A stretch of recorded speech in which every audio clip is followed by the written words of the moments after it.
Muy buenas noches a todos los que nos escuchan. Bienvenidos a nuestro podcast el día de hoy. Con ustedes estamos Julie Moreno, Geraldine López, Kenia Martínez y quien les está hablando, María Fernanda Torres. Como estudiantes de la especialización en finanzas públicas, hoy analizaremos uno de los mecanismos más importantes del control político en Colombia, las citaciones del Congreso a los ministros del gobierno del presidente Gustavo Petro. Nos enfocamos en el Ministerio de Salud, que está a cargo del doctor Guillermo Alfonso Jaramillo, y en la efectividad real de los debates de control político realizados hasta este año 2026. La pregunta central que guiará este podcast es: ¿han servido estos debates para mejorar la gestión financiera del sistema de salud colombiano o son simplemente escenarios de confrontación política sin consecuencias reales? ¿Ustedes qué dicen, compañeras? ¿Cuál es el contexto de esta crisis financiera? Claro que sí, compañera María Fernanda. Para poder dar respuesta a este interrogante, es necesario que le demos contexto a esta crisis financiera. Y para entender por qué el Congreso ha citado repetidamente al ministro de Salud, hay que entender el estado financiero del sistema. En la Comisión Primera de la Cámara, la representante Carolina Arbeláez advirtió que entre 2021 y 2023 se acumularon 4.6 billones de pesos en déficit de presupuestos máximos y 5.1 billones en déficit de la UPC, que es la unidad de pago per cápita. Y esto tiene impacto directo en los ciudadanos. El aumento sostenido de acciones de tutela para acceder a medicamentos y servicios médicos se ha convertido en una vía recurrente, cuando debería ser excepcional. La situación más reciente es alarmante. A marzo de 2025, la deuda pública bruta nacional ascendía al 65% del PIB y el costo de asumir la deuda de la nueva EPS supera los 21 billones de pesos, equivalente casi a la mitad del gasto público total en salud para 2025. En cuanto a los debates de control político, tenemos un tema a tratar que fue la desfinanciación del sistema. Aquí podemos verificar que en febrero del 2024 el Cambio Radical lideró el primer debate de control político de esa legislatura, citando al ministro Jaramillo por la crisis financiera del sistema de salud, con un énfasis en el desabastecimiento de medicamentos y la falta de atención a pacientes. Aquí también encontramos que los congresistas reconocieron que la crisis venía de años atrás, pero cuestionaron que el gobierno no tomara medidas para enfrentarla y pues que al contrario, la reforma a la salud no incluía ningún artículo que señalara las fuentes de financiación del sistema. Este pues es un punto técnico central desde la perspectiva de finanzas públicas, presentar una reforma sin fuente de financiación, que es una falla grave de planeación presupuestal. Claro que sí, compañera. Uno de los debates de control político que se dieron en septiembre del 2024, el tema tratado fue el de la UPC y los recursos de la CPS. La plenaria del Senado convocó al ministro Jaramillo, al superintendente de salud y al director de la ADRES para así ahondar esos hallazgos fiscales que la destinación de recursos de la unidad de pago por capacitación de esas 24 EPS. Este debate fue particularmente técnico y relevante. Asimismo, la UPC, que es la unidad per cápita que el sistema reconoce por cada afiliado, cuando hay esos hallazgos fiscales sobre su uso. Entonces estamos hablando de posibles desvíos o ineficiencias en el corazón del financiamiento del sistema. La presencia del director del ADRES fue fundamental y clave, pues esta es la entidad que administra esos recursos de aseguramiento. Bueno, compañera Kenia, y es que también se tocó el tema sobre la moción de control en la Cámara. Resulta que el ministro Jaramillo se presentó ante la plenaria de la Cámara para responder por la crisis de desabastecimiento de medicamentos, los malos resultados de la ADRES en la administración de los recursos, los retrasos en los giros a las EPS y cuestionamientos sobre contrataciones irregulares.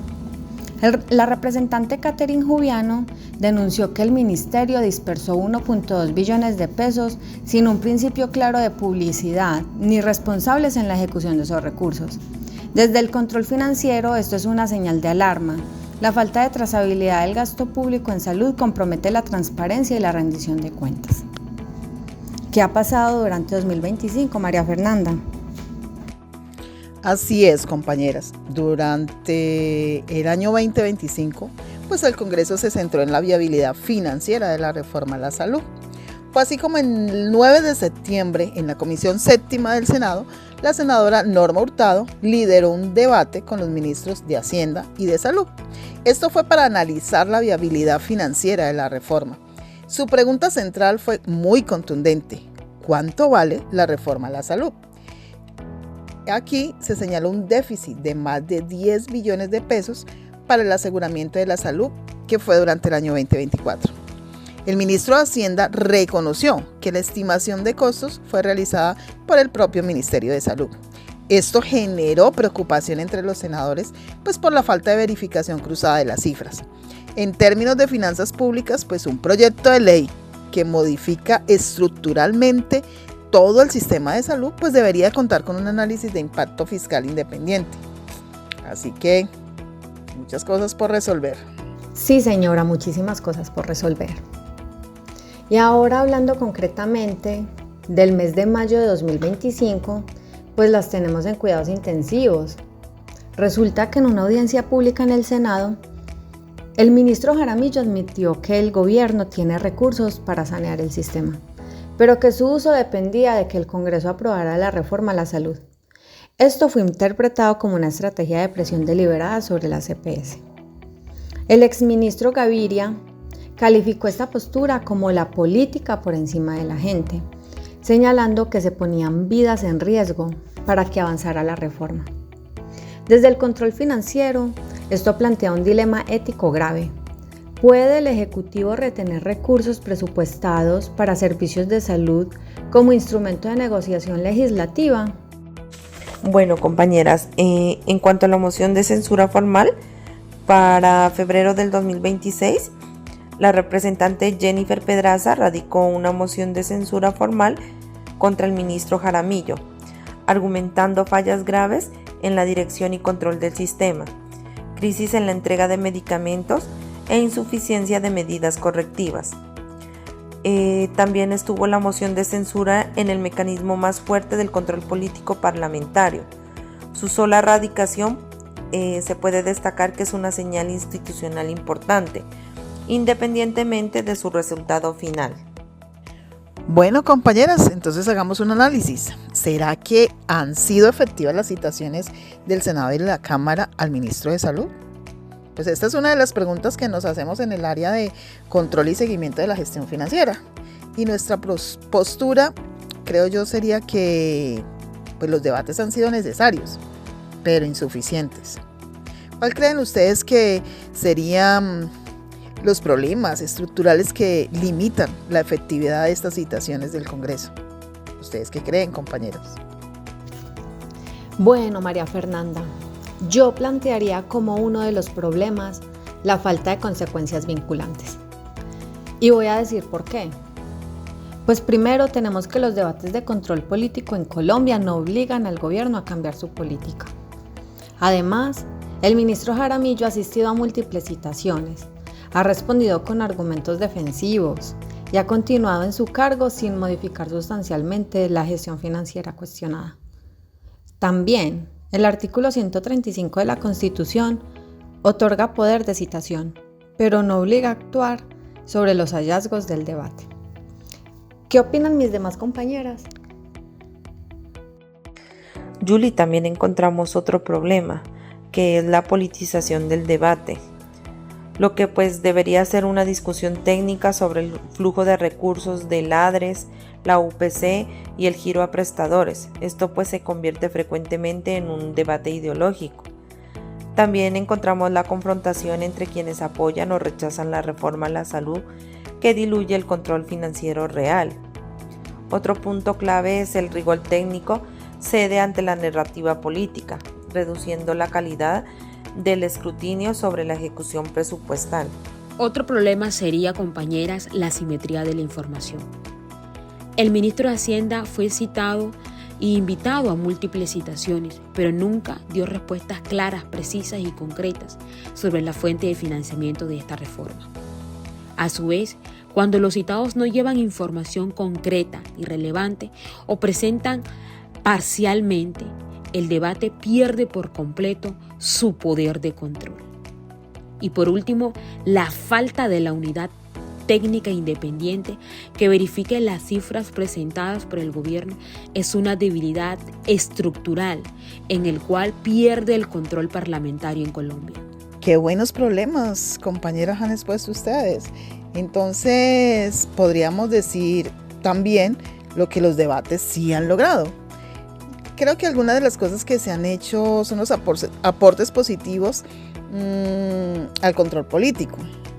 Como que gracias a estos debates se hicieron públicos informes de la Contraloría que revelaron que los anticipos sin legalizar pasaron de 3.4 billones en el año 2023 a 8.6 billones en el año 2024. Se generó presión pública que motivó algunas medidas administrativas puntuales.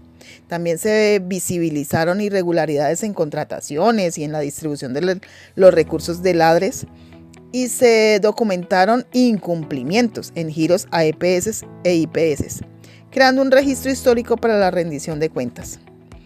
Así que, pues no sé, compañeras, ¿cuál sería esa reflexión final y las conclusiones que tendríamos? ¿Ustedes qué dicen, Julie, Geraldine y Kenia? ¿Qué dicen de esta reflexión final y de cada conclusión que ustedes tienen? Mi conclusión es que como futuros especialistas en finanzas públicas, creemos que el control parlamentario al Ministerio de Salud ha puesto sobre la mesa problemas reales y urgentes. El déficit del sistema, el uso de los recursos de la ADRES, la sostenibilidad fiscal de la reforma y la crisis de la nueva EPS. Compañeras, pero para que este control sea verdaderamente efectivo, se necesitan 3 condiciones. La primera, que es la información financiera auditada e independiente, producida no solo por el propio ministerio, sino por órganos como la Contraloría y el CONFIS. En segundo, mecanismos de seguimiento posteriores a los debates, con indicadores verificables. Y finalmente, la voluntad política de actuar más allá del escenario mediático. ¿Tú qué opinas, Kenia? Así es, compañera Geraldine. Seguido a esto, el artículo 135 de la Constitución Política de Colombia le da al Congreso herramientas poderosas, como por ejemplo la moción de censura, los debates de control político, las citaciones formales. El reto está en usarlas con ese rigor técnico y eficaz con el que cuenta, no solo como plataforma de confrontación, sino como herramienta fundamental. Así es, compañeras, en un sistema de salud que mueve más de 64 billones de pesos al año, el control financiero del Congreso no es un lujo. Creemos que es una necesidad democrática.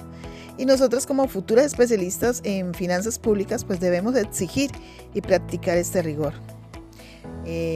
Gracias, compañeras, por este espacio. A ustedes, gracias por escucharnos. Este ha sido nuestro análisis sobre el control y seguimiento a la gestión financiera del Ministerio de Salud en el gobierno del presidente Gustavo Petro. Así que buenas noches, Geraldine, Julie, Kenia. Hasta un próximo análisis.